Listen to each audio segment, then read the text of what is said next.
श्रोताओं, मैं हूँ आपका दोस्त ओपी राठौर और मैं कविता कंडवाल। हम दोनों की ओर से सभी किसान भाइयों और बहनों का स्वागत, अभिनंदन और सादर नमस्कार। श्रोताओं, अपना वादा निभाते हुए आज हम फिर आपसे रूबरू हैं, लेकर आपका मनपसंद कार्यक्रम जिसका नाम है आधुनिक कृषि चौपाल, विज्ञान से किसान तक। किसान भाइयों और बहनों, आपके लिए ये बेहद उपयोगी कार्यक्रम हम प्रस्तुत कर रहे हैं भारत सरकार के कृषि एवं किसान कल्याण मंत्रालय के सौजन्य से और आकाशवाणी नई दिल्ली के प्रयास से। श्रोताओं, आज की कड़ी में हम चर्चा करने वाले हैं पोषण से भरी सब्जियों की और इनके बीजों, रोपण सामग्री व नई कृषि विधियों की। साथ ही आज चर्चा होगी सब्जियों को उगाने की नई तकनीकों के बारे में भी। और ये सब इसलिए कि हमारे किसान भाई सब्जियों की खेती आधुनिक वैज्ञानिक तौर तरीके से करें, कम भूमि से ज्यादा पैदावार हासिल करें और अपनी आमदनी बढ़ाएं, मुनाफा बढ़ाएं। साथ ही देश में पोषण सुरक्षा को भी मजबूत बनाएं। तो किसान भाइयों और बहनों, आज सब्जियों से जुड़ी नई जानकारियों का खजाना लेकर हमारे साथ हैं अनुभवी और प्रतिष्ठित सब्जी वैज्ञानिक, जो बहुत सारी काम की बातें बताएंगे, उपयोगी टिप्स देंगे। और हमारे साथ प्रगतिशील सब्जी किसान भी हैं, जिनके सवालों का, शंकाओं का समाधान करेंगे सब्जी वैज्ञानिक। आधुनिक कृषि चौपाल से जुड़ रहे सभी वैज्ञानिकों और किसानों का हम स्वागत करते हैं और चर्चा को आगे बढ़ाते हैं। लेकिन इससे पहले आपको बता दें कि भारतीय कृषि अनुसंधान परिषद ICAR का एक विशेष संस्थान केवल सब्जियों पर अनुसंधान करता है और देश में सब्जी उत्पादन को आगे बढ़ाने में इसका महत्वपूर्ण योगदान है। श्रोताओं, इस विशेष संस्थान का नाम है भारतीय सब्जी अनुसंधान संस्थान, जिसे हम अक्सर IIVR के संक्षिप्त नाम से भी बुलाते हैं। और यह संस्थान स्थित है उत्तर प्रदेश के वाराणसी यानी काशी नगरी में। हमारे लिए प्रसन्नता की बात है कि इस संस्थान के निदेशक और प्रमुख वैज्ञानिक आज की आधुनिक कृषि चौपाल से जुड़ रहे हैं। तो अब हम कृषि चौपाल की शुरुआत करते हैं IIVR के निदेशक डॉक्टर राजेश कुमार से। डॉक्टर साहब, हमें और हमारे श्रोताओं को ये जानना है कि आपका संस्थान क्या अनुसंधान करता है और देश में सब्जी उत्पादन को कैसे बढ़ावा देता है। भारत सब्जी उत्पादन में विश्व में दूसरा स्थान रखता है और वर्तमान में हम 207 से ज़्यादा मिलियन टन सब्जी उत्पादन कर रहे हैं और 11.27 मिलियन हेक्टेयर से, और उत्पादकता हमारी लगभग 18.5 टन प्रति हेक्टेयर है। मैं बता दूं कि इस संस्थान का उदय 1992 में सब्जी परियोजना निदेशालय के रूप में हुआ था। तत्पश्चात 1999 में इनके उपलब्धियों को देखते हुए इसको भारतीय सब्जी अनुसंधान संस्थान का दर्जा दिया गया। हम अपने संस्थान की गतिविधियां अपने 3 विभागों, एक क्षेत्रीय अनुसंधान केंद्र और 2 कृषि विज्ञान केंद्रों के माध्यम से करते हैं। हमारा 3 विभाग जो है, सब्जी उन्नयन विभाग जो नई नई किस्मों का विकास करता है, जिसमें कि ज्यादा उपज हो, जलवायु सहनशीलता हो, बहुरोग रोधिता हो, निर्यातोन्मुखी हो, पोषण से ज्यादा हो। हमारे जो सब्जी उत्पादन विभाग के जो वैज्ञानिक लोग कार्य करते हैं, हम क्या करें उसमें कि सब्जी उत्पादन ज्यादा हो, जैसे कि संरक्षित खेती के लिए, कार्बनिक खेती के लिए कम पानी लगे, उस तरह से कैसी तकनीकें का इजाद करें, उसके लिए करते हैं। दूसरा, हमारा सब्जी सुरक्षा जो महत्वपूर्ण विभाग है कि हम सब्जी में कीट व्याधियां या रोग लगने के लिए क्या उपाय करें, किसान भाइयों को कम से कम खर्चे में उनका जो रोग है या कीट व्याधियों का हो, जो मैनेजमेंट हो सके। इसके लिए हम बायोपेस्टिसाइड्स पे ज्यादा फोकस कर रहे हैं आजकल। अब हमारे लिए, किसान भाइयों के लिए यह जानना भी जरूरी हो जाता है कि सब्जी संस्थान ने किन सब्जियों की कौन सी किस्में तैयार की हैं। हाँ, ताकि हमारे प्यारे किसान भाई इन्हें अपनाकर पैदावार बढ़ा सकें। और यह उपयोगी जानकारी दे रहे हैं संस्थान के सब्जी उन्नयन विभाग के प्रमुख डॉक्टर नागेंद्र राय जी। भारतीय सब्जी अनुसंधान संस्थान का सब्जी उन्नयन विभाग इस समय 42 सब्जियों पर कार्य कर रहा है और मैं आपको बताना चाहूँगा कि भारतवर्ष में 70 सब्जियां उगाई जाती हैं, जिसमें हम 60% सब्जियों की पर हम अनुसंधान कर रहे हैं, जिसमें हमारी 20 प्रमुख सब्जियां हैं, जैसे टमाटर है, बैंगन है, मिर्च है, फूल गोभी है। हम 22 अल्प प्रतिष्ठित सब्जियों पर भी हम खेती कर रहे हैं, जैसे हमारी कलमी साग है, पोई है, बथुआ है और स्वाड बीन है, विंड बीन है, सोयाबीन है।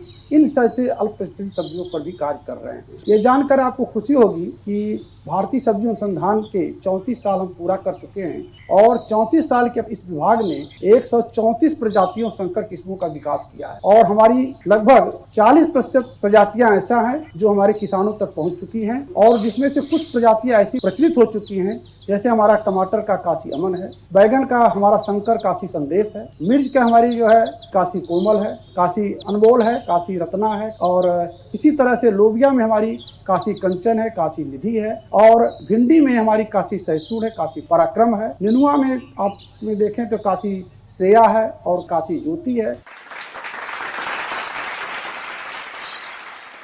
अब हमारे साथ जुड़ रहे हैं सब्जी अनुसंधान संस्थान के बायोटेक्नोलॉजी विभाग के प्रधान वैज्ञानिक डॉक्टर डीपी सिंह। डॉक्टर साहब, क्या बायोटेक्नोलॉजी के दखल से सब्जी की किस्मों को रोगों और कीड़ों या जलवायु परिवर्तन के उतार चढ़ाव के प्रतिरोधी या सहनशील बनाया जा सकता है? डॉक्टर डीपी सिंह जी, जलवायु परिवर्तन को ध्यान में रखकर सब्जी की कौन सी किस्में विकसित की गई हैं जिन्हें हमारे किसान अपना सकते हैं? बायोटेक्नोलॉजी एक ऐसा क्षेत्र है जो आजकल काफी तेजी से आगे बढ़ा है। जलवायु परिवर्तन के इस दौर में बहुत सारी समस्याएं हैं और रोग जो है वो पहले से ज्यादा आक्रामक होकर सामने आ रहे हैं। तो इसलिए जो है वो उन रोगों के प्रकोप को कम करने के लिए ऐसी रोग रोधी प्रजातियों को विकसित करने की आवश्यकता है जिनके माध्यम से कि किसानों को लागत भी कम लगे, रासायनिक जो दवाइयां डालते हैं वो दवाइयों का खर्चा उनका कम हो, दवाइयों से जो पर्यावरणीय जो प्रदूषण हो रहा है वो भी बचे और उसके साथ साथ में जो है वो किसानों को उसका अधिक लाभ मिले। तो ऐसी प्रजातियां हम खास तौर से टमाटर में, मिर्च में, भिंडी में इस तरीके की प्रजातियां हम जो है वो वायरस फ्री जो पौधे हैं उनके लिए और इसके अतिरिक्त बैक्टीरिया से जो रोग हैं या फफूंद से जो रोग लग रहे हैं उनके निवारण के लिए हम तैयार कर रहे हैं। आमतौर पे तापमान में एकाएक या तो वृद्धि हो जा रही है या तापमान जो है वो कम हो जा रहा है, तो उससे बचने के लिए जो तापरोधी फसलें हैं, ऐसी फसलें जैसे टमाटर की तापरोधी फसलें, काशी तपस की एक वैरायटी है, यहाँ पे काशी अद्भुत की वैरायटी है, ऐसी फसलें जो है वो हम विकसित कर रहे हैं। इसके साथ साथ में जो पोषण सुरक्षा की बात आपने कही है, पोषण सुरक्षा में एक बड़ी चीज आती है सामने निकल के कि जो बायोफोर्टिफाइड यानी कि जो जैव फोर्टिफाइड तरीकों से कुछ मिनरल्स हैं ऐसे जिनसे कि मानव शरीर में रोग प्रतिरोधक क्षमता बढ़ती है, तो हम वैसी फसलों के विकास में भी लगे हुए हैं। जैसे गाजर है, गाजर में बीटा कैरोटीन एक कैरोटीन है जो एंटीऑक्सीडेंट का काम करता है और हम ऐसी प्रजातियों को विकसित करने में लगे हुए हैं। साथ साथ में जैसे लाइकोपिन है, एंटीऑक्सीडेंट की तरह काम करता है और टमाटर में प्रचुर मात्रा में पाया जाता है, तो हम लाइकोपिन रिच जो है वो तमाम सारी प्रजातियां हम विकसित करने के प्रयास में लगे हुए हैं। विभाग इसमें लगातार काम कर रहा है। डॉक्टर डीपी सिंह जी, हमारे किसान संजय कुमार जी कुछ खास जानना चाहते हैं। सब्जियों के खेती में सर कौन कौन से प्रमुख सूक्ष्म जीव काम में आते हैं और उसका इस्तेमाल कैसे होता है? किसानों को आजकल जैसा कि आप देख रहे होंगे सब्जियों की खेती में सबसे ज्यादा रासायनिक उर्वरक भी और ज्यादा से ज्यादा जो है वो पेस्टिसाइड्स भी, रासायनिक पेस्टिसाइड्स खास तौर से उसका उपयोग कर रहे हैं किसान हमारे। उसके चलते तमाम तरीके की समस्याएं हैं जिनमें कि स्वास्थ्य की समस्याएं भी हैं, पर्यावरण की समस्याएं भी हैं और जो हमारी मिट्टी है उसके और हमारे पौधों के स्वस्थ रहने की भी समस्याएं हैं। जो ये सूक्ष्म जीवों की बात इन्होंने की है, सूक्ष्म जीव वास्तव में एक आज के समय में एक टेक्नोलॉजिकल रूप से माइक्रोबियल टेक्नोलॉजी यानी कि जो सूक्ष्म जीवों की टेक्नोलॉजी है, बायोटेक्नोलॉजी है, उसमें एक बहुत तेजी से उभर कर आने वाला नाम है। इसके माध्यम से हम तमाम सारे ऐसे बायो फर्टिलाइजर्स यानी जैव उर्वरक बना रहे हैं जिनको कि किसानों तक पहुंचाया भी जा रहा है और वो किसानों तक पहुंच भी रहे हैं। तो जैसे मान लीजिए कि आज के समय में आपके पास जैसे नाइट्रोजन देना है आपको, आप उसके लिए यूरिया का इस्तेमाल कर रहे हैं, डीएपी का इस्तेमाल कर रहे हैं, ऐसे तो उसके बदले में तमाम सारे जैव उर्वरक हैं, तमाम सारे जीव ऐसे हैं जो कि पौधों को ये सब सारी चीजें उपलब्ध करा रहे हैं। अगर किसान उस पर काम करें, उसको अपनाने का काम करें तो ये बहुत अच्छी तरीके से किसानों के खेतों में बहुत स्वस्थ तरीके से काम करेगा। किसान भाइयों और बहनों, अब हम जलवायु परिवर्तन से निपटने की बात को थोड़ा और आगे बढ़ाते हैं और जानते हैं कि इनके लिए उत्पादन तकनीकों में क्या बदलाव करने चाहिए। हाँ, और ये महत्वपूर्ण जानकारी हमें दे रहे हैं IIVR के सब्जी उन्नयन विभाग के डॉक्टर अनंत कुमार। जैसे किसान, अब जलवायु परिवर्तन हो रहा, तापमान बढ़ रहा और तरह की परेशानियां आ रही, तो सबसे पहले आपको देखना होगा कि सही चीज का, सही किस्मों का चुनाव करें, क्योंकि कुछ किस्में ऐसी आ गई कि जिनको जो है आप परिवर्तन के हिसाब से ले सकते हैं कि गर्मी में भी टमाटर ले लें, उस तरह का आप कर सकते हैं। दूसरे, हम लोगों ने एक तकनीक निकाली है जिसको फरो इरिगेटेड रेड बेड कहते हैं, जिसमें आप सब्जियां चौड़े बेड पे लगाते हैं और बेड के दोनों तरफ आप सब्जियां लगाते हैं और पानी सिर्फ कुंड में देते हैं। तो इस तरह भी देखा गया, क्योंकि पानी की कमी भी आगे और ज़्यादा आने वाली है, सिंचाई के लिए पानी कम मिलेगा, तो आप चौड़ी बेड है उस पर सब्जियां उगाएं और पानी कुंड से दें। तो इस तरह देखा गया कि 36% पानी अकेले इससे बच जाता है। उसके साथ अगर आप मल्च का प्रयोग कर लेते हैं तो और ज़्यादा आपको उपज में बढ़ोतरी होती है और पानी लगभग 50-55% तक पानी बच जाता है। तीसरे, हम लोग ग्राफ्टिंग तकनीक से इस समस्या से निजात पाने के लिए कोशिश किए। सबसे पहली शुरुआत हम लोगों ने किया कि जब टमाटर, क्योंकि आपका 24 घंटे भी पानी नहीं झेल पाता है, तो उसमें हम लोगों ने क्या किया कि बैगन की जड़ पर टमाटर लगाया और ये देखा गया कि 4 दिन तक भी अगर पानी लगा है तो उस पर कोई प्रभाव नहीं पड़ता है। उसी तरह अगर बैगन की जड़ पर हम टमाटर लगाते हैं, आप 50 दिन तक भी सिंचाई नहीं करते हैं, तब भी उसके उत्पादन पर फर्क नहीं पड़ता। अभी रिसेंट में हम लोगों ने पोमैटो और ब्रिमैटो तकनीक निकाली। ये भी जलवायु परिवर्तन के लिए काफ़ी अच्छा है, क्योंकि जो पोमैटो करते हैं उसमें नीचे हम आलू लेते हैं, ऊपर टमाटर लेते हैं। आप आलू देखते होंगे जनवरी के महीने में झुलसा रोग आता है, पूरा खत्म हो जाता है, लेकिन आलू के ऊपर अगर आपने टमाटर लिया है तो इसका प्रभाव बहुत कम होता है। उसी तरह एक ब्रिमैटो हम लोगों ने लिया है कि जिसमें बैगन टमाटर दोनों एक ही पौधे पर, और इसके लिए बैगन की अर्ध जंगली प्रजाति है उसको लिए हैं। ये जो मूल वृंत हम लोगों ने लिया है ये सूखा भी झेल सकता है, जल भराव भी 4 दिन का है तो वो भी झेल सकता है। तो इस तरह जो है हम आप करके, या आपका प्रोटेक्टेड कल्टीवेशन है, इसमें तापमान, आर्द्रता और लाइट को कंट्रोल करके आप थोड़ा समय इधर उधर भी कर सकते हैं। आजकल जैविक यानी ऑर्गेनिक सब्जियों की बात भी हो रही है। इनकी मांग है और बाजार में इनकी कीमत भी अच्छी मिलती है। तो सब्जियों का जैविक उत्पादन कैसे किया जा सकता है? श्रोताओं, इस उपयोगी जानकारी को हमारे साथ साझा कर रहे हैं सब्जी अनुसंधान संस्थान के सस्य विज्ञान विभाग के प्रधान वैज्ञानिक डॉक्टर SK सिंह। जैविक खेती जब हम करते हैं तो सबसे पहला सिद्धांत है, ऐसी फसल को चुनाव करना चाहिए जो आपके जलवायु और वातावरण के अनुकूल हो तथा उसमें कीड़े और रोग व्याधि का प्रकोप कम पड़ता हो। इसके अलावा आपको जब खेती करनी है, अनुकूलतम समय पर खेती करनी चाहिए। पिछेता या अगेती खेती करने में सब्जियों की बढ़वार प्रभावित होती है और साथ ही साथ उनमें कीड़े और बीमारियों के प्रकोप भी ज़्यादा होते हैं। जब हम अच्छा एक फसल चक्र बनाते हैं तो वो हम मिट्टी की उर्वरता और रोग व्याधि के प्रकोप को भी कम कर सकते हैं।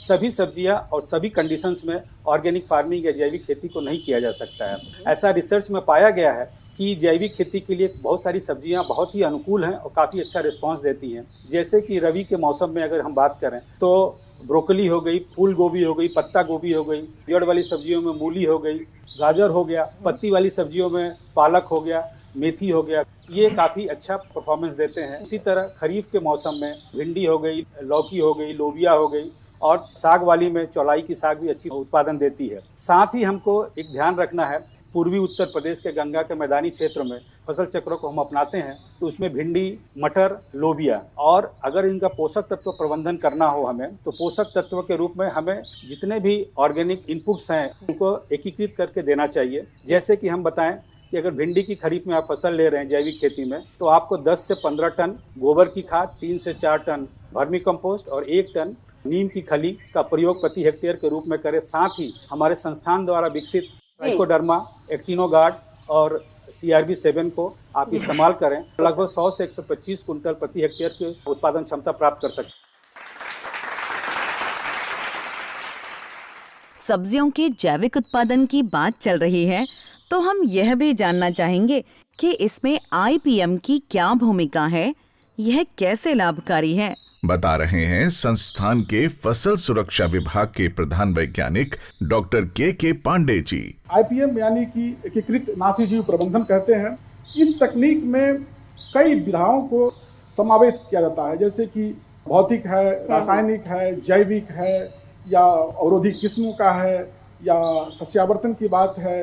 तो कहने का मतलब कि इन सभी को मिला करके जब आप सब्जियों की खेती में प्रयोग करते हैं तो उससे रसायन की बिल्कुल ही आवश्यकता नहीं पड़ती है और रोगों और कीटों का समुचित निदान होता है। जब भी आईपीएम की विधि अपनाएं तो यह ध्यान रखें कि किसान भाई सब्जी के रोगों और कीटों के लिए जो आईपीएम की तकनीक वैज्ञानिक द्वारा संतुलित की जाती है उसको फसल लगाने के समय से या बुआई करने के समय से या खेत जुताई करने के समय से ही प्रारंभ कर दें। जब हमारी सब्जी लगे उस समय उसमें रोग और कीट ना लगे और किसी भी रासायनिक दवा का प्रयोग ना करना पड़े।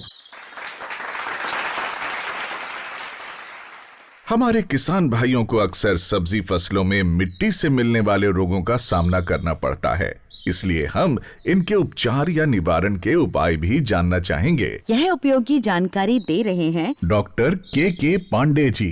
ये विदित है कि मिट्टी में लाभकारी और हानिकारक दोनों तरह के फफूंद और बैक्टीरिया रहते हैं। सब्जियों में खासकर बात की जाए तो बहुत सारी ऐसी बीमारियां हैं जैसे कि आर्द्र गलन जिसको डैम्पिंग ऑफ कहते हैं, उठा होना, जड़ सड़न, तना सड़न, फल सड़न, होमा झुलसा, ये सारी बीमारियां मिट्टी से आती हैं और मिट्टी में ही फफूंद और इसके बैक्टीरिया जीवित रहते हैं। लेकिन एक और भी प्रकृति का ये वरदान है कि मिट्टी में कुछ ऐसे फायदेमंद फफूंद और बैक्टीरिया रहते हैं जिसको कि हम लोग निकाल करके प्रयोगशाला में और उसको बहुगुणन करके मल्टीप्लाई करके बृहद पैमाने पर किसानों के बीच में देते हैं। तो उसमें सबसे प्रचलित और पूरे दुनिया भर में सबसे ज्यादा फायदेमंद एक ट्राइकोडर्मा है, उसकी कई स्पीसीज हैं, अर्जियनम है, विरिडी है। तो ये सारी जो ट्राइकोडर्मा है वो खासकर मिट्टी में ही रहती है, मिट्टी में सड़े गले चीजों को खाती है। तो इसका ये फायदा है कि अगर आप इसको सब्जी में, चाहे वो नर्सरी में बीमारी लग रही हो या हमारी जो मुख्य फसल रोपाई के समय बीमारी लग रही है, जितने भी ये बीमारियां लग रही हैं, इसको मिट्टी में प्रयोग किया जाए या बीज का शोधन किया जाए। तो मिट्टी में प्रयोग करने के लिए ये ध्यान रखने की जरूरत है कि रोपाई या बुआई के कुछ दिन पहले ही इसका मिट्टी में मिला दिया जाए। रोपाई के समय या बुआई के समय में बीज शोधन कर दिया जाए। लेकिन बीज शोधन के समय यह ध्यान रखने की जरूरत है कि जो बाजार में उपलब्ध लाल या हरे रंग से प्राइमिंग की हुई बीज है उसका प्रयोग न करें या किसी भी रासायनिक दवा से शोधित बीज का प्रयोग जो है ट्राइकोडर्मा के बीज शोधन करने के समय नहीं करना चाहिए। सावधानी की जरूरत है कि ट्राइकोडर्मा मिट्टी में डालें तो यह ध्यान रखें कि मिट्टी में अधिक से अधिक जीवांश की मात्रा हो, चाहे वो कार्बनिक पदार्थ में हो, चाहे सनई ढांचा के रूप में हो या जिस किसी भी फॉर्म में हो, ताकि उस पर जो है उसका मिट्टी में ज्यादा बहुगुणन हो। अब बात आती है कि ट्राइकोडर्मा के अलावा भी हमारे पास कुछ ऐसे एंटागोनिस्ट हैं जो बायोलॉजिकल कंट्रोल में यूज होते हैं, जैसे हमारे पास बैसिलस सबटिलिस है या कीड़ों को मारने के लिए हमारे पास पैसिलोमाइसीज है, बेवेरिया है, लिकेनिसियम है, मेट्रीजियम है।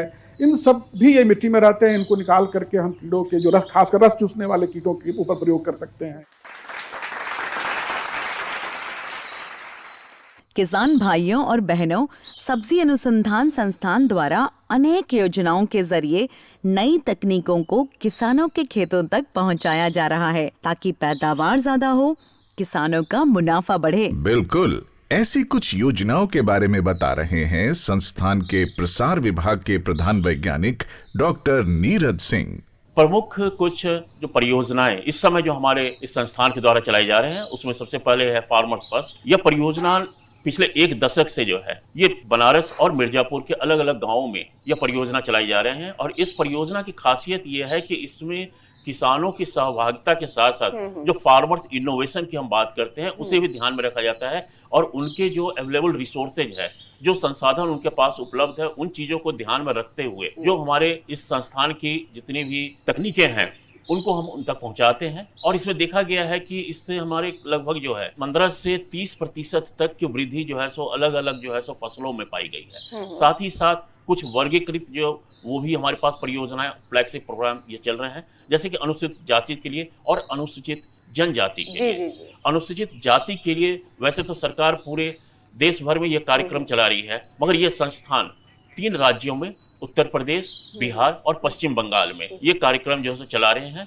और इस फ्लैगशिप प्रोग्राम में अनुसूचित जाति के जो हमारे किसान साथी हैं उनको जो है सो हम नई तकनीक के साथ साथ प्रदर्शन देते हैं, उसके प्रशिक्षण देते हैं, स्किल डेवलप हम करते हैं जिससे कि वो उसे अडॉप्ट करें और कम लागत में, क्योंकि खेती की जब हम बात करते हैं तो सबसे इम्पोर्टेंट होता है कि कम लागत जिससे कि मुनाफा ज्यादा हो। तो कम लागत में कैसे हम उसे कर सकें ये तकनीक हम बताते हैं।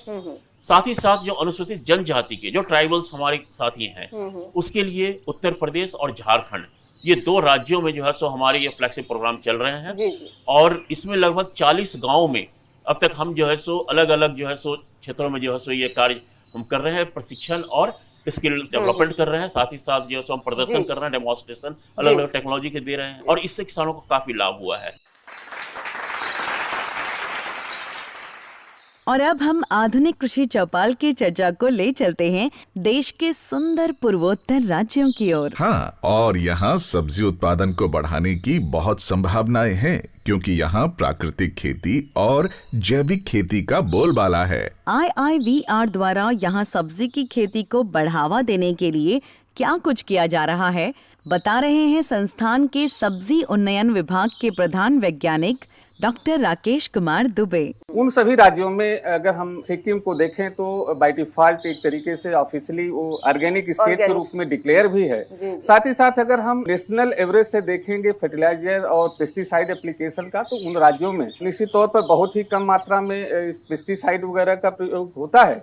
लेकिन एक सबसे बड़ी जो वहाँ के राज्यों में जो हम लोगों का, चूंकि मुझे खुद पूर्वोत्तर में सर्विस करने का अवसर मिला, तो मैंने उस अवसर में देखा कि वहाँ पर अगर किसी चीज़ की जो नेचुरल कांस्टेंट हैं वो तो है ही हैं, उसके अलावा जो सबसे बड़ी जो कमी है गुणवत्ता युक्त बीजों की कमी। तो उन गुणवत्ता युक्त सब्जी बीजों की जो अनुपलब्धता होती है उसके कारण शायद कहीं हमारा जो नेशनल एवरेज जो प्रोडक्टिविटी है, कहीं जो हम 18.5 टन प्रति हेक्टेयर की दर पर हैं, वहाँ पर हमारे उन राज्यों में, पूर्वोत्तर के राज्यों में कहीं 5 से 6 मैक्सिमम 8 टन प्रति हेक्टेयर की उपज होती है। तो वजह ये है कि जो उनका अपना बीज पैदा होता है उसी को बार बार यूज करते हैं।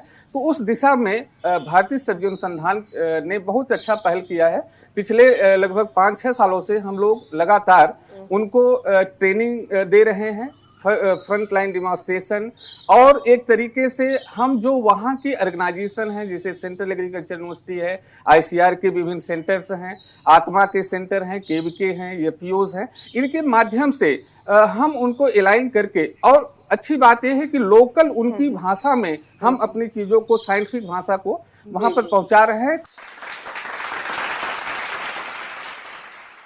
हम उत्पादन और उत्पादकता की बात तो बहुत करते हैं, लेकिन कड़वी सच्चाई ये भी है कि फसल की तुड़ाई के बाद बाजार पहुंचने से पहले सब्जियों की एक बड़ी मात्रा खराब हो जाती है। हाँ, तो इस वेस्टेज को रोकने के क्या उपाय हैं? सब्जी अनुसंधान संस्थान द्वारा इसके लिए क्या प्रयास किए जा रहे हैं? इस सवाल का जवाब हमें मिलेगा संस्थान के कटाई उपरांत प्रबंधन विभाग की वरिष्ठ वैज्ञानिक डॉक्टर स्वाति शर्मा जी से। आज देश ही नहीं विदेश में भी, विश्व भर में तुड़ाई उपरांत जो क्षति है, खासकर फल और सब्जियों में, ये एक महत्वपूर्ण चिंता का विषय लगातार बनी हुई है। यूनाइटेड नेशंस सस्टेनेबल डेवलपमेंटल गोल भी है कि 2030 वर्ष तक जो तुड़ाई उपरांत जो क्षति हो रही है इसको कम से कम आधा कम किया जाए, मतलब 50% कम से कम हम लोग कम कर पाए। इसका एक कारण ये भी है कि सब्जियां और फल हैं क्या, वो क्या फल जब हम लोग तोड़ लेते हैं, वृक्ष से अलग हो जाता है, पौधे से अलग हो जाता है, तभी वो जीवित होती हैं। और वो नाशवान ज़्यादा अधिक इसीलिए होती हैं क्योंकि वो नमी बहुत तेज़ी से खो रही होती है, उनकी बनावट जो है मुलायम होती है और रोग से उनकी लड़ने की क्षमता भी कम हो जाती है। और क्योंकि उनकी बनावट धीरे धीरे कम ठोस होती जाती है तो वो रोगों के प्रति ज़्यादा सहनशील हो जाती हैं। इस कारण से उनमें रोग भी जल्दी लगते हैं। साथ ही जब हम लोग ट्रांसपोर्टेशन के दौरान, परिवहन के दौरान, उसमें जो दबाव से इंजरी है, जिसको कंप्रेशन इंजरी बोलते हैं, या इम्पैक्ट से जो इंजरी है, वो सब भी बढ़ जाता है। तो इन कारणों से देश भर में, और विभिन्न आंकड़े जो विश्व भर के भी हैं, 5 से 25% तक, 30% तक भी विभिन्न फल सब्जियों में नुकसान देखा गया है। डॉक्टर राकेश कुमार दुबे जी, आजकल अल्प दोहित सब्जियों की भी काफी चर्चा है। ये क्या है और सब्जी संस्थान क्या इस दिशा में भी कार्य कर रहा है? अल्प दोहित सब्जियां बेसिकली अगर हम उनकी समझना चाहें तो वो सब्जियां हैं जिनके अंदर पोषक तत्व तो है और क्लाइमेट रेजिलियंस सब कुछ है, लेकिन एक उनको व्यावसायिक स्तर नहीं मिला, जिसको हम कमर्शियल प्लेटफॉर्म तक वो नहीं पहुंच पाई हैं। तो आज की डेट में हमें एक मोनोक्रॉपिंग, जो मोनोकल्चर है, कि अगर हम कुछ विशेष सब्जी पर या विशेष फसलों पर, खास करके मैं उदाहरण पुनः देना चाहूँगा कि जैसे मेघालय राज्य, वहाँ पर हमारा राइस, तो जहाँ पर हम एक ही फसल का क्रमबद्ध से चलते हैं, तो ऐसे इलाकों में एक डेंजर, एक खतरा बना रहता है कि अगर कभी कोई ऐसी बीमारी आती है, कभी ऐसी कोई प्रकोप कीड़े का होता है, तो पूरी फसल चौपट हो जाएगी। तो ऐसी दशा में हमारे पास विकल्प क्या होगा?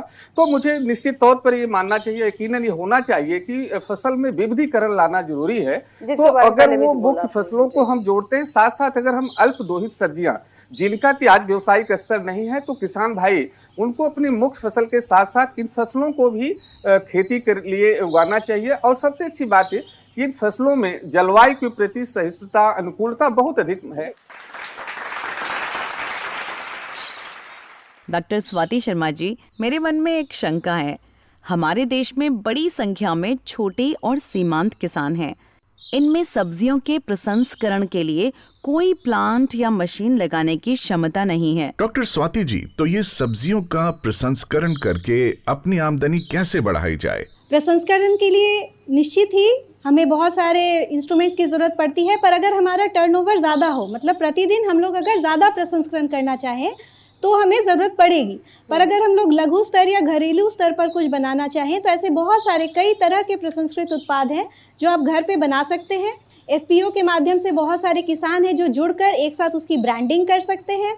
जैसे एग्जाम्पल के तौर पर आप ले लीजिए निर्जलीकृत सब्जियाँ। पहले भी घरों में सुखौते सब्जियों के बनाए जाते रहे थे, ये कोई नई चीज़ नहीं है, लेकिन निर्जलीकरण प्रसंस्करण की दृष्टि से बहुत छोटी छोटी सी चीज़ें हैं। आप लोग बड़े आराम से घर में आसानी से करके छत पर भी कर सकते हैं। जैसे सौर ऊर्जा से जब हम लोग करते हैं तो वो एक निश्चित समय में ही हो पाता है, पर अगर हम लोग एक छोटा सा उपकरण कैबिनेट ड्रायर ले लें तो हम लोग बड़ी ही आसानी से उसको चलाना भी बड़ा आसान है और लो कॉस्ट, कम दाम पर बन सकने वाली, कम से कम 6 महीने तक आसानी से भंडारित होने वाली निर्जलीकृत उत्पाद बना सकते हैं। इसके साथ ही सरकार की एक बहुत अच्छी योजना भी चल रही है, प्रधानमंत्री सूक्ष्म खाद्य प्रसंस्करण योजना। इस योजना के अंतर्गत जो भी किसान भाई हैं वो जब छोटे स्तर पे कोई उद्योग लगाते हैं तो उसमें उन्हें अधिकतम 35% तक सब्सिडी और या फिर 10 लाख रुपए की सहायता सरकार देती है। तो उद्योग आप लगा भी सकते हैं और खुद से कर भी सकते हैं। अब हम आज की आधुनिक कृषि चौपाल को समापन की ओर ले जा रहे हैं, लेकिन इससे पहले डॉक्टर नीरज सिंह जी, हम आपसे ये जानना चाहते हैं कि IIVR द्वारा विकसित सब्जी की किस्मों, आधुनिक तकनीकों आदि का देश के सब्जी उत्पादन पर क्या प्रभाव पड़ा है? देश में सब्जी उत्पादन का परिदृश्य कितना बदला है? जब से संस्थान हमारी ये बनी है, अभी तक हमने जो है लगभग 16 फसलों में 47 अलग अलग किस्में जो उनकी विकसित की गई हमारे संस्थान के द्वारा, उसे 98 हमने जो है अभी टेक्नोलॉजीज जो है वो कमर्शलाइज कर चुके हैं, लाइसेंसिंग कर चुके हैं। हमारी जो है कुछ प्रमुख किस्में हैं, उसके हम इम्पैक्ट भी देखते रहते हैं कि क्या इम्पैक्ट, क्योंकि देश में जब हम अपनी टेक्नोलॉजी दे रहे हैं, फार्मर से उसको ले रहे हैं, तो उससे क्या आर्थिक लाभ हो रही है, वो एक महत्वपूर्ण विषय है। मैं बताना चाहूंगा यहाँ अपने साथियों को कि जैसे कुछ हमारी किस्में हैं, जैसे कि बात करते हैं टमाटर में काशी अमन है, या जो है लोबिया में काशी कंचन है। इस तरह 7-8 फसलों की अगर हम बात करें तो इसका एक अध्ययन में हम लोगों ने पाया है कि पिछले 1 दशक में जो है ये लगभग जो है 10.4 लाख हेक्टेयर एरिया में ये लगाए गए हैं, और इससे करीब जो है 395 करोड़ रुपए की जो है आर्थिक लाभ हुआ है। किसान भाइयों और बहनों, आशा है आज की आधुनिक कृषि चौपाल से आपको सब्जी उत्पादन बढ़ाने के लिए, ज्यादा आमदनी और लाभ के लिए उपयोगी जानकारी मिली होगी। किसान भाइयों और बहनों, इन काम की बातों को, वैज्ञानिकों की सलाह को आप अपने खेतों में आजमाएं और ज्यादा मुनाफा हासिल करें, तभी हमारे वैज्ञानिकों की मेहनत सफल होगी। हम आज की आधुनिक कृषि चौपाल के साथ जुड़े सभी वैज्ञानिकों और किसानों के प्रति आभार प्रकट करते हैं, धन्यवाद देते हैं। और श्रोताओं, हमारा आपसे विनम्र आग्रह है, गुजारिश है कि कृपया हमें यह जरूर बताएं कि आपको आज का कार्यक्रम कैसा लगा और इसे कैसे अधिक उपयोगी और लाभकारी बनाया जा सकता है। आप अपने सुझाव और प्रतिक्रिया हमें ईमेल कर सकते हैं। हमारा ईमेल पता है kkbongold@gmail.com। ईमेल पता एक बार फिर सुने और नोट करें, kkbongold@gmail.com। श्रोताओ, आपकी ईमेल्स की हमें प्रतीक्षा रहेगी। किसान भाइयों और बहनों, हम आपसे जल्द ही फिर रूबरू होंगे आधुनिक कृषि चौपाल की एक नई कड़ी के साथ, नए विषय और नई जानकारियों के साथ। तब तक के लिए हमें दीजिए विदा। नमस्कार। नमस्कार।